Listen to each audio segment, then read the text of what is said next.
Olá, gente! Como vocês estão? Eu sou a Vanusa Reis, aqui da Rede Século XXI. A partir de hoje, nós teremos a série de podcast O Jovem em Jornada. São relatos e testemunhos de jovens que estiveram em alguma edição da Jornada Mundial da Juventude pelo mundo. Eu garanto a você, vale a pena acompanhar essas belas histórias. Fique agora com o primeiro episódio. E a convidada de hoje é a Cristiane Henrique. Oi, Cris, tudo bem? Tudo bem, Vanusa? Muito obrigada pela sua presença. E você de casa, você tem recordado que nós estamos falando sobre a Jornada Mundial da Juventude. Várias pessoas que estiveram em alguma edição da jornada, seja lá em qual país foi, elas passaram por aqui e têm partilhado conosco a experiência, como foi estar nessa jornada, como foi ser jovem na jornada, como foi ver o Papa de perto. E a Cris, ela tem uma história um pouquinho diferente, mas extremamente importante. Cris, a maioria das pessoas estiveram em loco. E você? Eu não. Eu fiz muitas coberturas papais em loco, mas Jornada Mundial da Juventude, assim Deus quis, que eu sempre trabalhasse nos bastidores, nas coberturas dessas jornadas. Então, eu sempre estive ou em Brasil, ou em Portugal, ou em Israel, mas sempre por trás, fazendo as coberturas. Então, minha história, minha experiência é um pouco diferente. Você me disse que a primeira jornada foi em 2008, Sydney, Austrália, e era a segunda jornada de Bento XVI. Como que foi essa experiência? Conta pra gente. Eu era responsável da TV Canção Nova em Portugal. E nós nos preparamos para toda essa cobertura, primeiro, para um público diferente, porque era para o povo português, não era mais para o povo brasileiro que eu estava habituada. Então foi todo um estudo de um pensamento, como os jovens portugueses pensavam, como os jovens portugueses viam a jornada. Foi um laboratório para depois... Sem dúvida nenhuma. Mas foi uma experiência muito interessante. Primeiro porque Bento XVI era uma figura encantadora, que até hoje meu coração é muito movido a ele. Sim. Mas de perceber os jovens portugueses dentro de uma experiência muito afetiva, sentimental. Porque foi isso que a Jornada Mundial da Juventude de Sydney nós conseguimos transmitir com a nossa cobertura. Principalmente a Via Sacra. Eu tenho uma memória muito afetiva da Via Sacra, que é a Via Sacra daquele ano. Então nós fizemos questão de colocar no estúdio uma equipe. Sim. E essa equipe ela ia ancorando todas as nossas transmissões. Nós não só colocávamos a transmissão no ar, mas nós íamos passando o sentimento da jornada. E a Via Sacra, para mim, ela foi o auge, onde o Papa Bento XVI, ele mesmo chorou. Foi uma experiência muito forte. Os jovens subindo, né? Era como se a gente estivesse realmente no Monte Calvário, subindo o Monte Calvário. E a experiência que nós fizemos foi de colocar jovens portugueses fazendo os comentários, né? Falando um pouco a respeito, principalmente da Via Sacra. E toda a comoção que foi sendo tomada, o estúdio e também os telespectadores. Nossa programação, é importante ressaltar, ela era uma programação mais adulta. Sim. Então foi a primeira experiência que nós tínhamos feito, realmente colocar jovem no estúdio, jovem falando com jovem. Então para nós foi, além de ser um laboratório, foi uma experiência de perceber assim, não importa a cultura onde nós estamos, não importa onde nós nos colocamos para viver a experiência da jornada. A Jornada Mundial da Juventude, ela tem um alcance mundial. E essa percepção de São João Paulo II, essa experiência espiritual de São João Paulo II, ela tem um alcance muito maior do que a gente imagina. A gente olha assim, não, mas como que eu falo numa jornada para o mundo, para tantos povos diferentes? Né? Mas eu toquei nisso, né? Tanto estando em Portugal, em Israel, quanto no Brasil, que a experiência dos jovens ela é muito profunda, ela é real e ela é de conversão. Então, em Sydney, a Via Sacra ela teve um papel especial na nossa cobertura. Todo mundo que passou por aqui falou de algo que marcou, né, que impactou. Vigília do sábado à noite, a Via Sacra, né? Mas antes que a gente continue falando na jornada, a Cris trouxe a figura de São João Paulo II. São João Paulo II marcou a minha vida, marcou a sua, e é por isso que nós afirmamos, sou geração João Paulo II. Fala um pouco do impacto dele na sua vida. Tudo. Eu trabalhei, inclusive, na cobertura do sepultamento de São João Paulo II, né? Abril de 2005. Exatamente. E João Paulo II, na verdade, toda a minha estrutura como pessoa está ligada a João Paulo II. O seu pensamento, a sua filosofia, né? Quando João Paulo II fala que a misericórdia, ela é realmente a resposta para tempos tão difíceis que nós estamos vivendo. Quando São João Paulo II fala da queda do comunismo, do Muro de Berlim. Quando João Paulo II fala dos pastorinhos de Fátima, onde ele abre o mundo ao entendimento da mensagem de Fátima, uma mensagem de conversão, uma mensagem que é uma mensagem de penitência e conversão. João Paulo II que desce, né, do seu status e vem até nós. Então eu, como jovem, eu era muito atraída pela facilidade linguística de São João Paulo II. São João Paulo II falava profundamente ao meu coração. E eu tenho muito viva na memória o dia do falecimento. Eu trabalhava num programa de televisão, que era o PHN.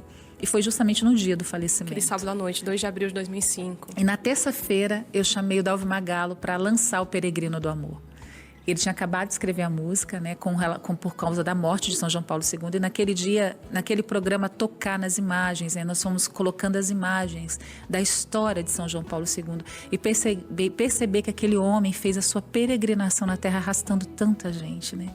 E eu me sinto arrastada até hoje por João Paulo II. Eu sou uma pessoa que lê João Paulo II, que entende muito do processo que nós vivemos hoje a partir da visão de São João Paulo II no mundo.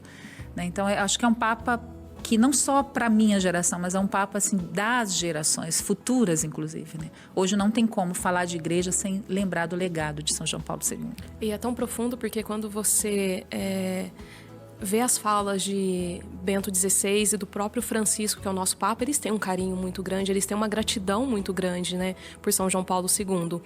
E a Cris, depois de 2008, teve uma outra jornada em 2011, que essa foi a última jornada de Bento XVI, mesmo que a gente não soubesse, né? Mas marcou muitos jovens que lá estiveram. E como que foi essa experiência, fazer essa cobertura? Onde você estava para fazer a cobertura de Madrid? Madrugada. Eu me lembro porque, né, o fuso horário, então eu acordava 2 da manhã, eu trabalhava... Nesse tempo eu fiz uma experiência no Portal Canção Nova, interessante. Mas você estava no Brasil? Estava no Brasil, no Portal Canção Nova. Eu nunca tinha trabalhado no Portal, foi a primeira vez que eu estava lá. Foi uma experiência até muito rica. Então eu ouvia as homilias do Papa Bento XVI, eu transcrevia as homilias e criava as matérias. Não foi um trabalho audiovisual, foi texto. Foi a primeira vez que eu cobri uma jornada a partir do texto.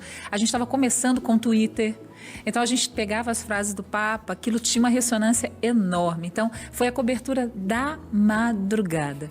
Mas a possibilidade, porque no audiovisual você tem muito recurso, sim, né? Principalmente recurso de imagem, de sonorização. Você escolhe o recorte que você quer fazer, enfim, texto, né? Não. Então texto você tem que se apropriar daquilo que está sendo dito. E tem uma responsabilidade muito grande, Cris, com o texto, porque eu não posso manipular o que a pessoa disse, né? É abre aspas, fecha Exatamente. aspas. Ou seja, o que Bento XVI estava falando mesmo. Então foi muito interessante. E nós tínhamos na época um programa chamado Destrave. E esse programa, né, a gente tinha um correspondente que estava lá, todo um programa tudo para a internet. Eu estava muito habituada com televisão, né, broadcast, foi tudo para a internet. Então a linguagem ela foi diferente, a dinâmica. Já estávamos começando a fazer programas por celular, então o âncora, né, já conversava ali com o celular, mandava para nós. Também um laboratório. Jornada Mundial da Juventude, na minha história, é laboratório. Ela tira da zona de conforto, né? Totalmente. Totalmente, porque as coberturas papais, elas são mais jornalísticas, tem muito a ver comigo ali de porque é um chefe de Estado, né, viajando visitando. Também, né? Mas quando é a Jornada Mundial da Juventude, primeiro que você tem o jovem que está ali e que você não tem controle do que ele vai falar, porque a beleza de ser jovem é isso, né? E não são jovens católicos apenas, muitos, né? Essa é a nossa experiência na jornada, exato, né? É muita gente que vai de outras religiões fazer experiência. E muita gente que não aderiu até então a nenhuma religião. E sai dali muito mexido mesmo. Não é só uma comoção, não é sentimento, mas os papas, eles vêm com palavras que vão rasgando o coração. Se a gente pegar os discursos dos papas nas Jornadas Mundial da Juventude, é sempre chamo para a responsabilidade. Então sempre há um envio do jovem. O jovem é sempre enviado. Até pelo tema, né? Muitos temas que nós estávamos falando aqui. Sair de si. Exato. É movimento. Jornada Mundial da Juventude, ela é movimento, né? Tanto que se peregrina, você faz via sacra, você dorme em colégio, você passa vigília. Então é passa uns perrengues danados. Nossa, jornada, eu ficava... Como eu sempre estou nos bastidores, né? Transmitindo, cobrindo as jornadas, eu vi assim, meu Deus, tem que ter assim muita força, muito desejo. E tem também aqueles, os mais velhos, né? Os padres, as famílias que acolhem. Então, a pedagogia da Jornada Mundial da Juventude, ela precisa ser transmitida por nós comunicadores com muita verdade, muita autenticidade. Não tem cobertura da Jornada Mundial da Juventude estática. Ela é sempre com muito movimento, muito recorte, muita visão e plural, porque a gente está falando para o mundo, né? Para jovens do mundo. Então, ser voz, ser eco desses jovens é uma responsabilidade muito grande. Existe uma diferença para você entender, você que está em casa, quando os comunicadores vão cobrir um jogo de futebol, eles chegam em loco e fazem a cobertura. A jornada não, nós começamos antes. Existe a pré-jornada. Como que foi trabalhar nessa pré-jornada? O que você teve que fazer? No Brasil, quando veio o ícone, né, o ícone e a cruz, eu participei, na verdade, de uma pré-jornada no Brasil. Depois da jornada do Brasil, eu já não estava no Brasil, foi muito rápido. Mas no ano a pré-jornada, 2013. Eu fiz toda a cobertura de São Paulo. Então, nós levamos a cruz e o ícone de Nossa Senhora na Cracolândia. Nós entramos na Cracolândia. Como foi essa experiência? Conta pra gente. Eu fui com a Aliança, na época, Aliança de Misericórdia, Missão Belém. Nós entramos na Cracolândia ali com a cruz e cantando até... Me lembro qual que era a música? Era uma música até do Juninho Casimiro. Não vou lembrar agora. Mas, enfim, a gente entrou cantando aquela canção com a cruz e aquelas pessoas colocando de joelho. Ali tivemos a adoração ao Santíssimo, a missa. E eu não fui tanto para cobrir vídeo, porque não pode, né? Mas eu fui mesmo para fazer textos e fotos para o nosso portal. Uhum. E foi uma experiência incrível você ver a sacralidade daqueles elementos, né? Que para nós, é um elemento. Não é. É a própria Virgem Maria que visitava aquelas pessoas em situação de rua, em situação de miséria, porque foi a jornada da misericórdia.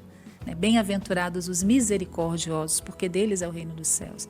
Então, foi assim, para mim, uma experiência de pele, de vida. Né? Eu já saí do meu campo de estar num estúdio para poder viver a experiência da pré-jornada com aquelas pessoas que talvez para muitos não tem importância. A gente vê até muito descaso, né, social, político, mas de uma igreja que pega esses sinais, esses símbolos, essa presença de Deus e vai ao encontro. E vai ao encontro com o sacramental, porque ali tinha a Eucaristia, ali tinha a unção dos enfermos, os sacerdotes, eles foram mesmo fazendo esse grande mutirão, né, para se encontrar com aquelas pessoas. Então, essa pré-jornada, para mim, eu estive também numa região ali de São Paulo de prostituição. Então, nós fomos com os elementos, né, com a cruz e com o ícone de Nossa Senhora, visitar essas mulheres, né, essas travestis que viviam ali a realidade de prostituição. Então, eu pude sentar no chão com aquelas pessoas, chorar junto, viver. Então, comunicar uma jornada mundial da juventude não pode ser algo distante. É algo que toca em mim, é algo que está em mim, é algo presente na minha vida. Então, essas experiências eu sou muito grata a Deus por ter feito, porque elas me constroem. Por isso que eu digo que João Paulo II, ele não é só para a gente que viveu a geração. Exato. Jornada Mundial da Juventude é o seu testemunho, seu testamento para a humanidade. É um legado. Então, a gente continua a tocar e a viver essas experiências. Também fui nas favelas, essa pré-jornada foi fantástica. Era só eu e mais uma jovem. E a gente conseguiu ali andar em todas essas realidades. Só você e essa jovem, vocês entravam nesses lugares sozinhas, né? E um dos textos dessa cobertura, ela foi parada no Vaticano, que foi quando a gente fez com as prostitutas. E um dos responsáveis lá pelos leigos me ligou, de Castério para os leigos, me ligou para falar assim, Cristiane, e esse texto? Porque ele era tão repleto de verdade, de vida, de testemunho, não era algo distante, que ele foi tocado pelo nosso texto em português. Olha que interessante, que a gente só cobriu em português naquela época, né? Então, para dizer assim, a Jornada Mundial da Juventude, para quem comunica, eu espero estar falando para muitos comunicadores, porque hoje em dia, graças a Deus, muitos se tornaram comunicadores. Que nas suas mídias a gente possa comunicar de fato vida, experiência concreta, real. Eu até aconselho, se você pode ir numa pré-jornada, vá, sabe, conheça mais, faça a experiência. Porque a jornada ela é o cume de tudo, um caminho que é feito, né? Que é realizado. É muito lindo tudo isso que você está falando, porque eu sempre falo muito de comunicação humanizada. Nós, comunicadores, a comunicação humanizada é uma grande missão para a gente, né?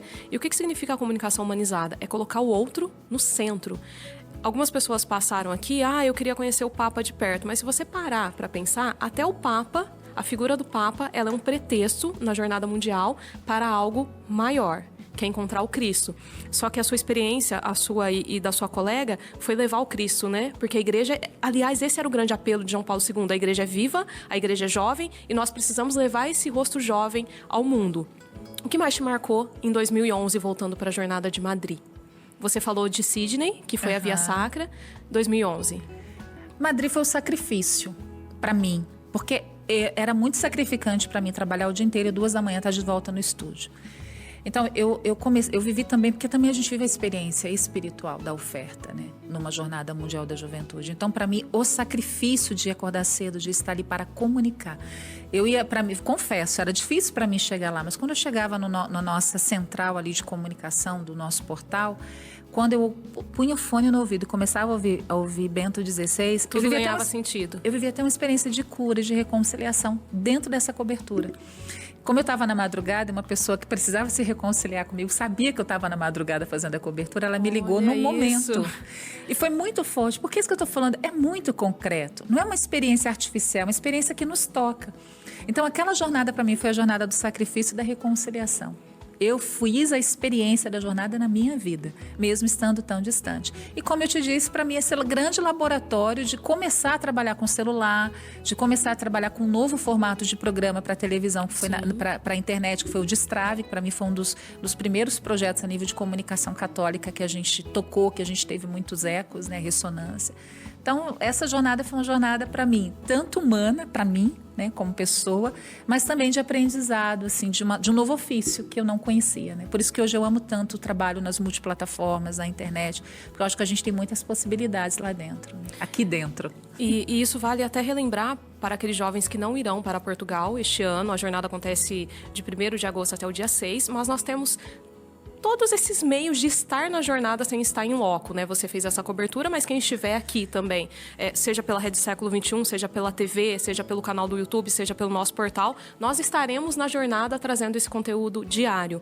Falando sobre isso, tem algum spoiler que você pode dar pra gente? Como que vai ser a cobertura da Rede Século XXI em Portugal? Nós estamos desenhando ainda, mas a nossa proposta, a nossa ideia é uma cobertura jornalística, mas também criar algum projeto aqui interno, né? Até fala aqui com o meu pessoal do YouTube aqui, né?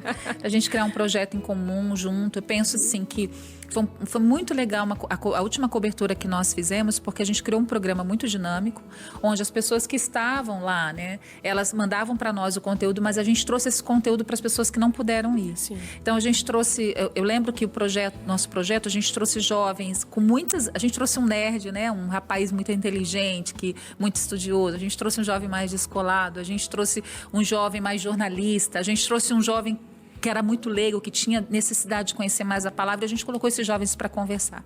Foi um projeto que valeu muito a pena, né? Eu lembro que a gente trouxe o recorte dos jovens que estavam lá, e na época estava em alta a Primavera Árabe, então a gente tinha os jovens árabes com muito sofrimento de guerras nos seus países, então a gente trouxe muito, ajude a Igreja que Sofre colaborando conosco com essa informação, com esse conteúdo, como é que esses jovens viviam lá. Então a gente conseguir trazer, e a minha ideia é essa para esse ano, esse recorte do que os jovens estão vendo no mundo, para que a gente saia um pouco da nossa ilha. Dentro da sua cultura, dentro da sua realidade. As suas lutas. Exato. Como é que eu luto bem concreto, sabe? Para ser santo. Como é que eu vivo, na minha realidade, a experiência do testemunho de fé. Então, eu acho que quanto mais a gente internacionaliza a Jornada Mundial da Juventude, o nosso público, nosso povo, ele entende melhor para quem a igreja está falando, né? Até esse ano, a gente fala aí muito de Nossa Senhora, que se levanta apressadamente e vai ao encontro, né? Que deixa as suas dores, que deixa os seus medos, porque eu conheço bem a paisagem de Israel, não é fácil chegar até a Encária, onde vivia Isabel. Então, a igreja está nos propondo que, com todos os desafios, nós precisamos nos levantar e sair. Olha, movimento. Então, o movimento da igreja para o jovem é levantar. E a nossa comunicação tem que ser essa. Uma comunicação de movimento, de levanta-te, sai de onde você está, vamos embora. Então, eu acho que a gente tem um compromisso muito grande com os jovens, a nossa emissora, na nossa rede, na verdade, o nosso sistema esse ano. E é engraçado porque quando você toca em Nossa Senhora, a vida dela estava bem bagunçada naquele momento, né? Ela recebeu a maior missão que uma criatura havia sido ortogado para uma criatura na Terra. E ela fala, não, peraí, tá difícil, mas tem alguém que está precisando de mim, né? Então eu acho que a gente, nesses últimos anos, até a jornada agora de Portugal, ela foi atrasada, né? Teve que, vamos remarcar. A pandemia. Exato, a pandemia. Então, é uma jornada de esperança, né? É uma jornada de recomeço também, e a Rede Século XXI faz parte disso, quer fazer parte disso, levar esse conteúdo de esperança. A gente sabe que na jornada, como nós falamos, não são todos os jovens que têm uma fé, mas é engraçado como vira uma conversão de um único objetivo, a jornada, né? Então, a Rede Século XXI vai estar presente com esse conteúdo que você já está recebendo aí. Então, continue nos acompanhando para que você possa receber ainda mais. Tem uma experiência, você está vendo que eu estou indo e voltando, porque eu estou lembrando que nós conversamos, né? A Cris, ela passou por muita experiência na jornada. Em 2013, teve um povo árabe que vocês trouxeram para o Brasil. E teve alguém que passou aqui e ficou encantado. A pessoa, acho que ela não sabe de toda a história, mas eu lembro que o Marcial, ele esteve aqui, ele falou, nossa, mas eu me encontrei com um árabe lá, falando árabe, e ficou todo encantado. Como que foi essa experiência? Eu estava em Israel, Ele não estava no Brasil. E a gente foi conversar com o padre Abuna Firas, padre Firas, que faleceu de Covid, infelizmente. Ele veio conversar conosco. Olha, eu queria enviar os jovens árabes palestinos. A gente sabe que na Terra Santa eles são só 2% de cristãos, não é nem católico como nós, são cristãos de todas as denominações. Interessante. E esses cristãos, esses jovens, eles têm muito poucas oportunidades, né? Eu convivi muito, trabalhei muito com esses jovens lá. E o padre Firas, né, na época, falou para nós: eu gostaria de enviar esses jovens para o Brasil. E aí nós ali, que estávamos ali, fomos abrindo caminhos. Onde esses jovens podem ficar? Como é que esses jovens podem estar na jornada? Então a gente foi e mandamos também um tradutor, né? Porque muitos falam inglês, a gente precisava de tradutor, porque árabe, gente, pouca gente fala, né? Então a gente mandou um tradutor junto, que foi, eles participaram dos programas de televisão, eles estiveram no meio lá da juventude brasileira. Você lembra o total de jovens? Foi um número, acho que mais ou menos 30 e poucos jovens. Um número grande para Israel. Grande, porque a gente recebeu 40 franceses e você sabe que a França ainda tem uma... Exatamente. Né, uma adesão maior. E pensa assim, né? A gente fez aí a coleta da Sexta-feira Santa, é com essa verba que a igreja na Terra Santa sustenta todas as realidades, inclusive essa, né? De enviar esses jovens para o Brasil. Então, assim, a experiência para os jovens, porque depois eles voltaram para lá para falar para nós, né? Foi uma experiência de acolhida, foi uma experiência de se sentirem amados, de não ter uma barreira, um checkpoint, um posto de controle, mas de viver a liberdade que eles não vivem há muito tempo. E a acolhida, nosso povo é um povo muito acolhedor, muito alegre, muito cheio de vida. Então, para os árabes, né, acho que mais do que para quem estava no Brasil, mas para eles, a experiência foi muito bonita, de perceber assim, nossa, é possível ser de Deus em comum, sem tantas diferenças, sem tantas barreiras como eles vivem hoje em Israel. Então, para nós, assim, eu me senti muito honrada de fazer parte desse processo, né? Até a tradutora que estava com eles, né, que foi, a gente ia assistindo os programas, ela estava mais entusiasmada com eles, porque como ela conhecia, ela vivia na Palestina junto conosco, nós morávamos em Belém, para ela poder estar ali traduzindo aqueles jovens, era muito mais do que só traduzir o que falar. E viver essa liberdade religiosa no Brasil. Era o sentimento. Em Israel, a liberdade religiosa, ela é vivida. Sim. Porém, com os segmentos, né, segregados. Vamos dizer, eu sou cristão, eu sou muçulmano, eu sou judeu. Entendi. Cada um, tanto que existem lá os bairros, né? Bairro judeu, bairro cristão, o bairro muçulmano. Então, assim, é diferente. Quando vem para o Brasil, somos todos. Não importa a sua denominação, nós somos todos um. Né? Então, eles tocaram nessa universalidade da igreja, né? Grandiosa da igreja. Então, nossa, foi uma experiência para mim espetacular vê-los aqui pela TV, porque eu não pude estar aqui no Brasil com eles. Mas e depois recebê-los lá, fazer um café e a gente poder partilhar e ver o padre Firas com aquela alegria toda ali com os jovens, para mim não teve... Foi uma das experiências mais bonitas que eu já vivi lá. E a última jornada que você fez cobertura, 2016, Cracóvia, terra de São João Paulo II. E foi aqui no Brasil que foi anunciado que seria em Cracóvia, né?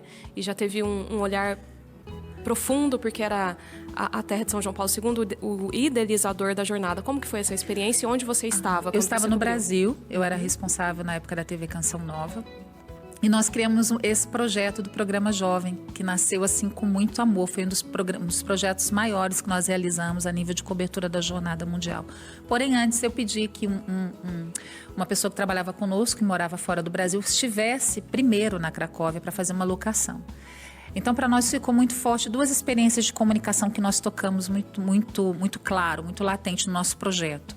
Auschwitz é um lugar de muita dor, mas um lugar onde muitos santos foram feitos ali. E a Divina Misericórdia. Santa Faustina. Santa Faustina. Então, nós entendemos que Deus queria para nós esses dois focos de comunicação.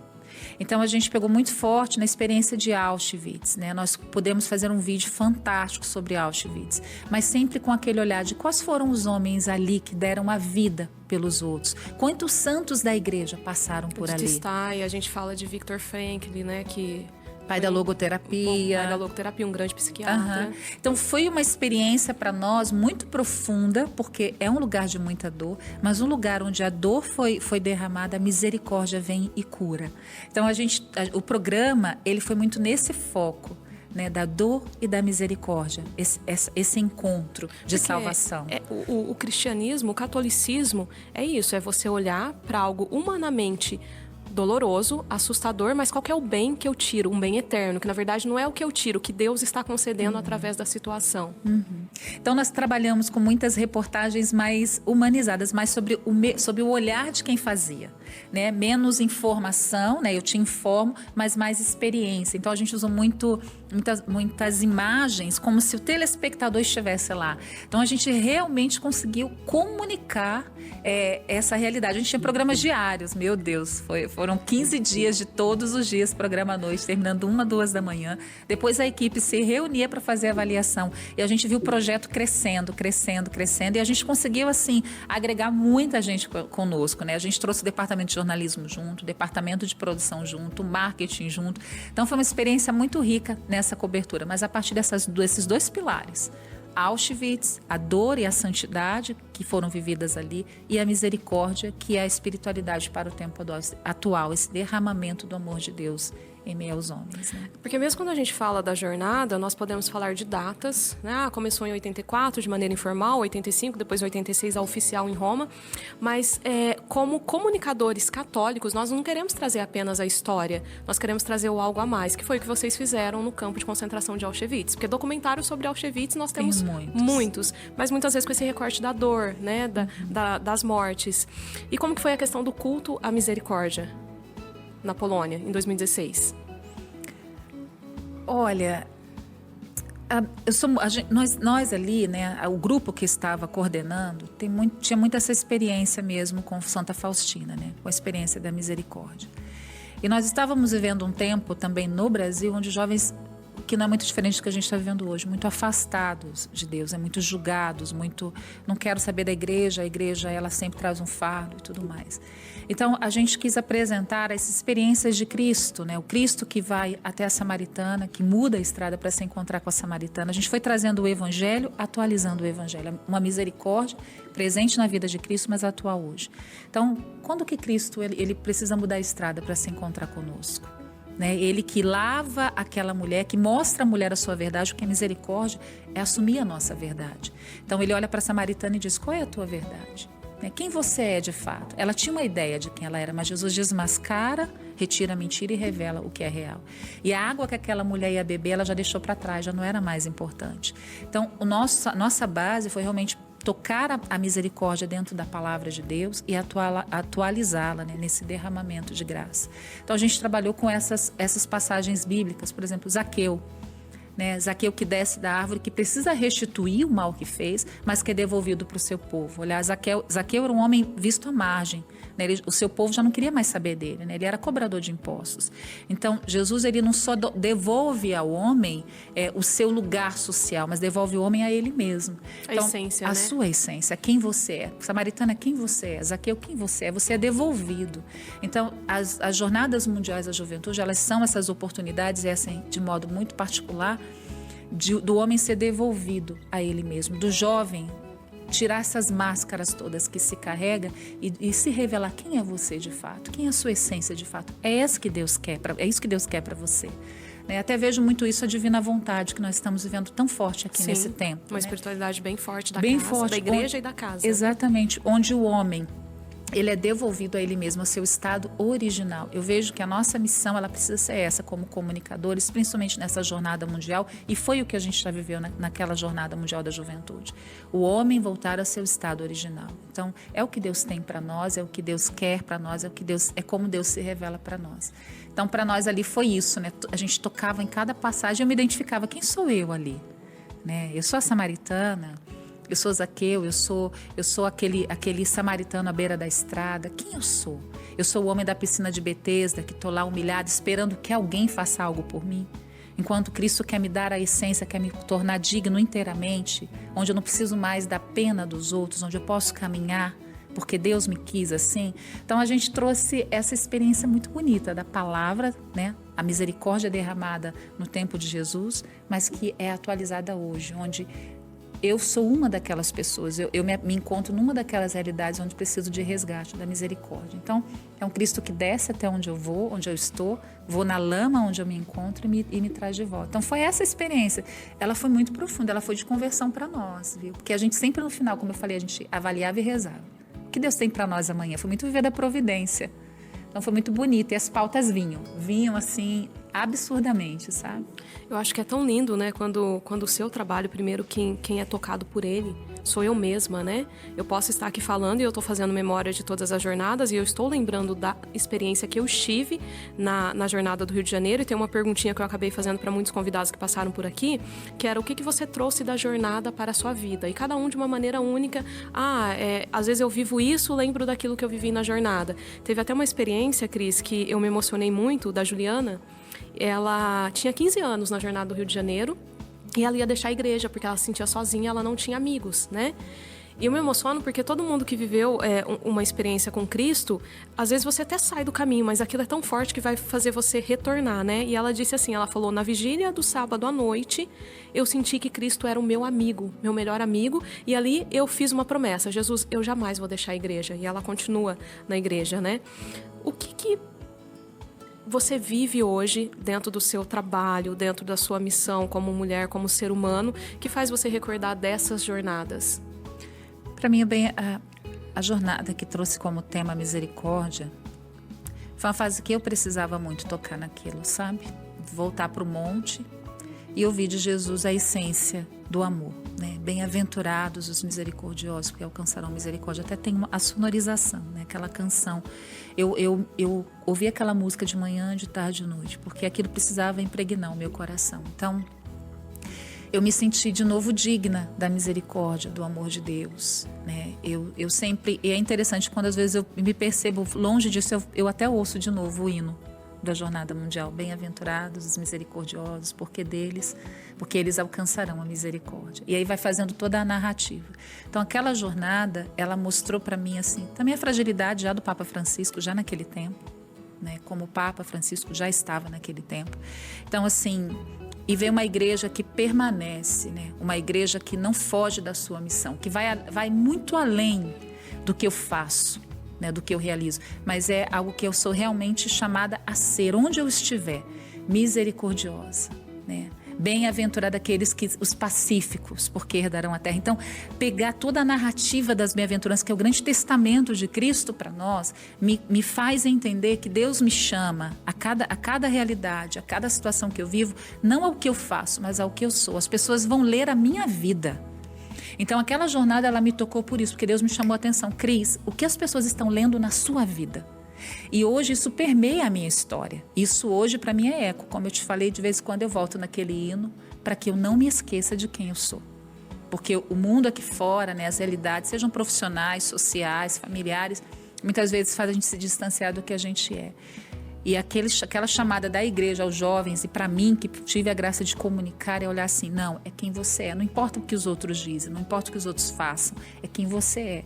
Então eu busco na minha vida, de verdade, ser um evangelho lido, vivido. Mesmo às vezes quando eu não consigo, que eu tenho que pedir perdão, porque é assim, né, me reconciliar. Mas para mim, as bem-aventuranças, elas gritam muito forte dentro de mim. Para mim é realmente a bússola que te conduz. É um novo testamento, onde realmente o Senhor, ele chama, são as novas leis, né? É a nova tábua da lei. Pá, é isso aqui. Então... Este ano nós estamos fazendo 10 anos da jornada no Brasil. E quando começou lá em 84, né, com São João Paulo II, muitos de nós talvez nem tivéssemos nascido ainda, outros eram pequenos, tudo mais. Mas sempre que eu vejo a história da jornada e eu lembro de João Paulo II morreu com 84 anos. Mas você olhava e falava, nossa, que jovem, né? Que jovem. E eu acho que a experiência da jornada, independente se a pessoa participou há 20, há 10 anos, existe algo jovem dentro de mim, né? E a jornada parece que ela vem para lembrar isso, né? A cada 2, 3 anos você é jovem, a sua alma, o seu espírito é jovem, porque o terceiro maior pontificado foi de um papa que faleceu com 84 anos, mas com uma juventude, com uma jovialidade muito grande, né? E é muito bom você poder falar de São João Paulo II com quem viveu a mesma época, quem foi alimentado com as mesmas exortações, né? E eu queria finalizar falando dele, de São João Paulo II, desse legado de ter deixado a jornada para a igreja, para os jovens, e que você fizesse um convite aos jovens, né? Como eu disse, a jornada ela é um evento religioso, é um evento da igreja, mas é um evento cultural que muitos jovens viajam para outros países, mesmo sem conhecer o catolicismo, mas vão lá para viver essa experiência, né? Por que vale a pena, Cris, ir na Jornada Mundial da Juventude diante de tudo aquilo que você experimentou nas suas coberturas? Primeiro porque é ali que a igreja vai dizer para você, jovem, qual é o caminho para esse tempo. É muito claro isso. Os papas, eles vêm com os temas, com as suas homilias, com os seus discursos para você, jovem, para um público específico, é para você. A igreja está dizendo para você, vá por esse caminho, levanta e vai ao encontro de quem precisa, vai ao encontro necessitado para esse ano. Segundo, porque você vai encontrar jovens de todo mundo que estão vivendo a mesma luta que você.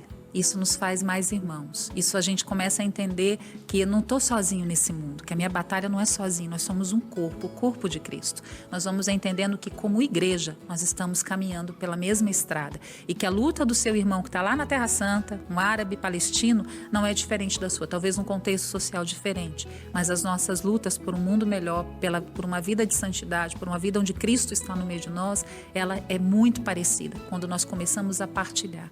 E terceiro, porque nós nos tornamos realmente família de Deus, né? Já não existe mais barreiras, nós nos tornamos família de Deus. Eu sei que muitas vezes a gente até financeiramente olha, mas não é fácil para uma jornada mundial da juventude, mas eu vejo o esforço do jovem, de vender bolo de pote, de vender camiseta, de fazer, enfim, de mover meios, mundos, né? Os pais, as famílias, para que o jovem faça a experiência. Eu quero dizer para você, você pode até ir lá fazer turismo, você vai perder seu tempo.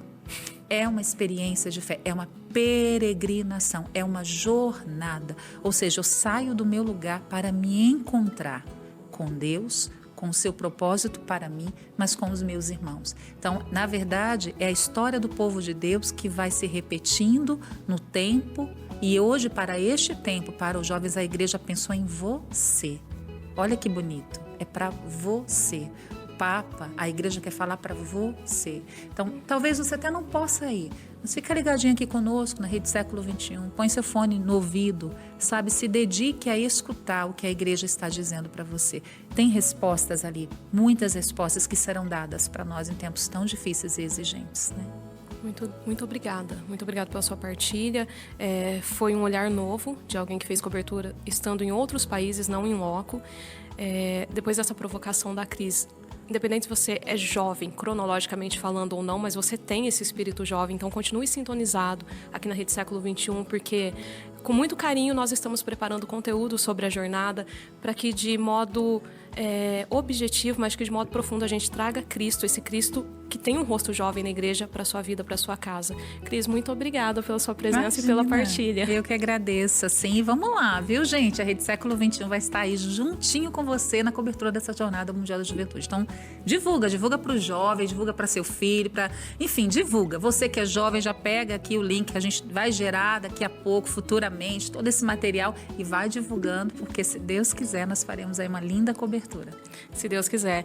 Agradeço você também pela presença, pela companhia e até o próximo. Muito obrigada por você ter nos acompanhado até aqui. Nós da Rede Século XXI queremos te agradecer porque você permitiu que esse conteúdo chegasse na sua casa, no seu trabalho, entre os seus amigos e familiares. Muito obrigada! E eu tenho um mega convite para você. Vai acontecer em Portugal entre os dias 1º e 6 de agosto deste ano, a Jornada Mundial da Juventude.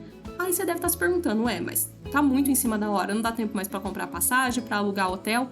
Tudo bem, a nossa intenção aqui na Rede Século XXI é ser um canal de bênçãos e graças para você nesse evento. Então acesse o nosso portal asj.org.br, fique de olho no nosso canal do YouTube e o canal da televisão e as nossas redes sociais para que você possa acompanhar tudo aquilo que está sendo preparado para essa Jornada Mundial da Juventude 2023. Mais uma vez, muito obrigada e até mais!